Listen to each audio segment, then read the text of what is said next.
Iska is a prisoner who is standing before a faceless committee due to his past crimes.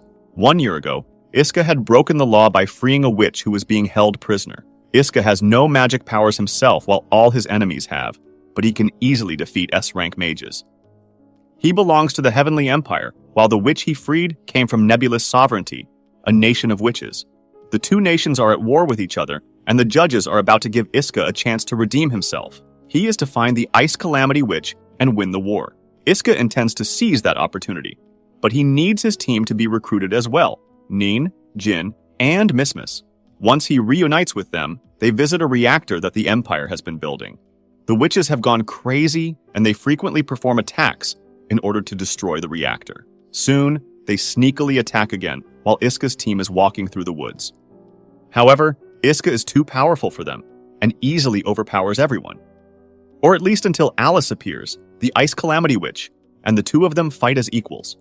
While they fight, they come to understand that they are actually after the same goal: to end the war. Alice reveals to him that this attack has been a distraction that bought her enough time to freeze the reactor. While the two of them are not really in the mood to fight each other, Alice slips, and Iska instinctively catches her, holding her in his arms. Their face-off has to end for now, but they both can't help thinking about each other. The next day, the two of them are meant to meet again, since they attend the same opera performance in the neutral city, a place where all conflict is prohibited. Alice is touched by the play, and Iska offers her a handkerchief to wipe her tears. Things get really awkward when they recognize each other, and Alice is a bit hostile, but she knows this is no place to pick a fight. Later, the two of them meet in a restaurant and decide to eat peacefully, ordering the exact same food from the menu. But their meetings don't stop there. The two of them meet once again the next day in an art gallery. After spending some time together, Iska falls asleep on Alice's shoulder. Alice knows that she could terminate him if she wanted to, given that the two of them are enemies. However, she just can't do that. When Alice returns to Nebulous, her assistant Rin informs her about Iska's past. Alice meets with him again, both accompanied by Rin and Mismis, and asks him what happened. Iska reveals he just helped a young girl get out of prison, without placing any gravity on the fact that she came from Nebulous. Iska discusses that he wants their nations to reach a peaceful agreement, but nobody wants to listen. That's why he fought against Alice a few days earlier. He wanted to hold her hostage and force Nebulous to negotiate. Seeing that Iska is different, Alice asks him to go with her and fight under her command. But that offer is interrupted when the Grand Witch Nebulous awakens from her sleep after 100 years. Nebulous attacks everyone who dares to talk back to her, including Alice and Rin. Rin is injured from the attack, and Iska tells Mismis to take her to the hospital. Iska and Alice stay back to fight against the Grand Witch, proving that they can be a good team. After a fierce fight, they manage to defeat the Grand Witch. Soon, both nations are informed that there is an astral vortex forming. The vortex holds astral energy, which can be used by the mages. A commander from the Empire, Risia, talks to the team about the vortex, explaining that the last time a vortex was formed, the Grand Witch appeared and forged the Nebulous Sovereignty. To prevent a new, stronger witch from getting born and the existing mages from drawing power from the vortex, various units will be deployed in search of the vortex. At the same time, Rin informs Alice that there are a couple of powerful mage families who noticed the activation of the vortex before them, but they never reported it. Alice visits the vortex's location and meets with the Masked Lord of the Zoa family. The Masked Lord explains that the vortex does not contain much energy. It is enough for a couple of witches to become stronger, but no more than that because the vortex will drain. At the same time, a powerful witch named Kissing walks behind the Masked Lord. This witch is known to be a descendant of the Grand Witch, carrying her blood. At the same time, a powerful commander called Nameless gathers the soldiers in the Empire's military base.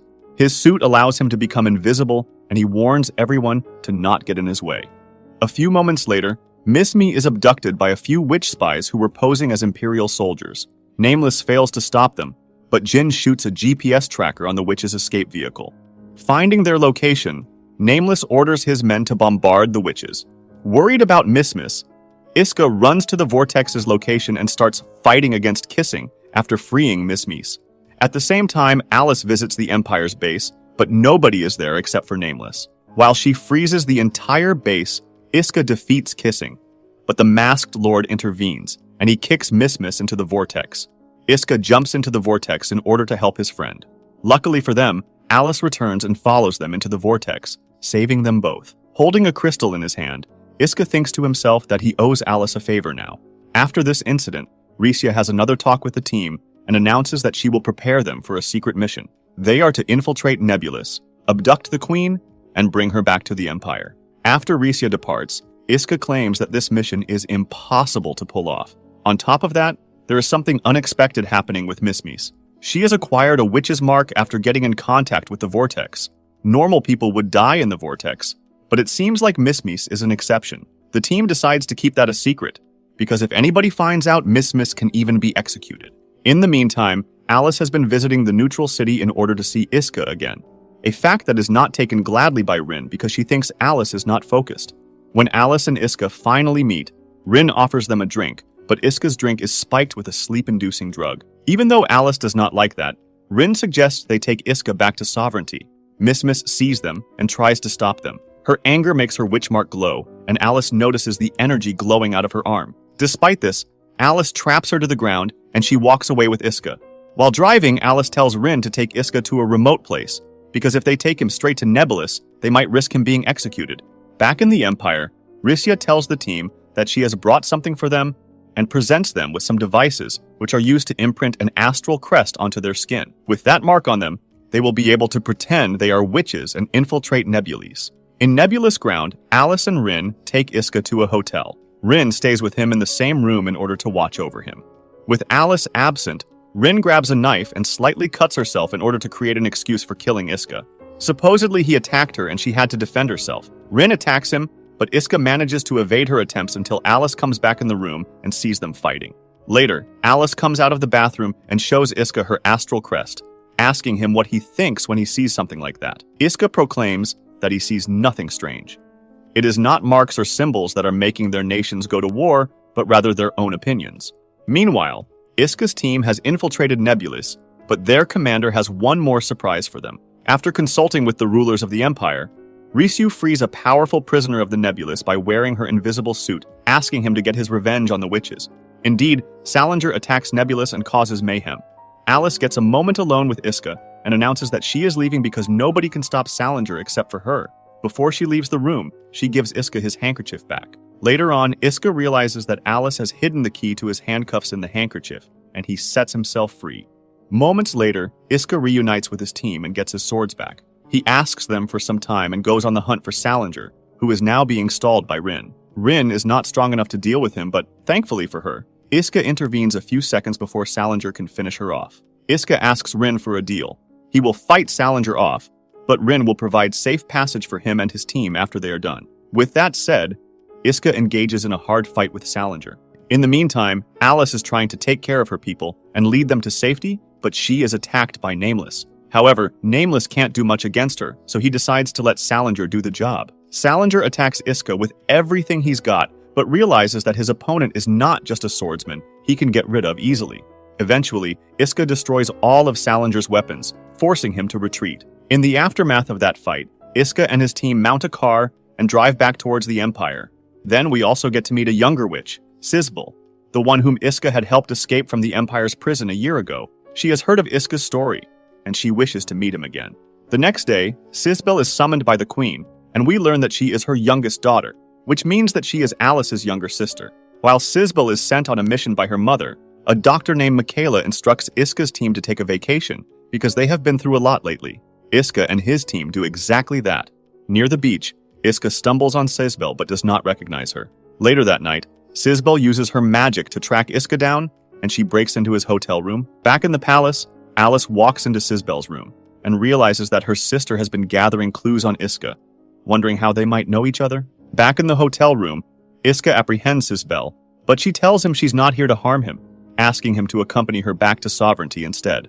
Sisbel offers him a gift as a sign of her appreciation and leaves his room. However, she contacts him again the next day and the two of them have a private talk. Sisbel believes that somebody is plotting against her mother back in the palace, but she can't pin down who that is. She needs Iska's help because she can't trust anybody else. At that time, the Masked Lord appears in order to arrest Sisbel, blaming her for being a possible traitor to the nation since she is having affairs with their enemies. Sisbel tries to run away while Iska stalls the Masked Lord's men, but right then, a giant creature appears and terrifies everybody. As it appears, the creature is a droid sent by the Empire to capture Sisbel, so things get really perplexed, as now both sides are after her. Iska tries to help her, but the masked lord attacks him. Then, Iska's team appears, but now the droid identifies Animeess as being a witch. The fight rages on all ends as Iska is trying to destroy the droid before it sends any kind of data back to the Empire, and Animeess with Jin are being attacked by the masked lord. After a short fight,